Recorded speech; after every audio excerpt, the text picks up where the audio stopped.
آج سے 1400 سال پہلے نبی علیہ السلام آئے اور پھر انہوں نے ہمیں یہ اسلام دیا، قرآن سمجھایا، دین مکمل کر دیا. بالکل بالکل. تو اب ہمیں کیوں نئے لیڈرز کی تلاش اور کیوں نئے لیڈرز کی ضرورت ہے؟ میرا خیال میں ہم نے اسلام کو سمجھا نہیں، قرآن کو جس طرح پڑھنے کا حق تھا ہم نے پڑھا نہیں. آج بھی آپ جانتے ہیں قرآن کو ہم پڑھتے ہیں صرف بغیر سمجھے اور صرف ثواب کی نیت سے، جو کہ ثواب ملتا ہوگا، لیکن قرآن کا مقصد اس سے بہت زیادہ بڑا تھا کہ ایک اس کا اسپیکٹ ہو سکتا ہے، باقی کے ہم نے 99 یا باقی کے 1000 اسپیکٹ جو ہے نا وہ بھولے ہوئے ہم لوگ. بالکل.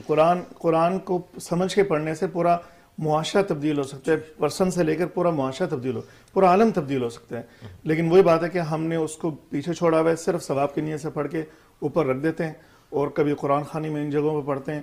تو اگر قرآن کو عملی طور پر ہم اپنی زندگی میں لائیں تو ہمیں ہر وہ چیز مل رہی ہے جو ہمیں چاہیے اور اس پر عمل کریں انشاءاللہ. تو میرے خیال میں تو اسلام ہمیں وہ تمام چیزیں سکھاتا ہے جو ہمیں ضرورت ہے، لیکن چونکہ ہم سیکھ نہیں رہے، پڑھ نہیں رہے، تو شاید ہمارے سامنے سے غائب ہے، ہمیں نظر نہیں آ رہی.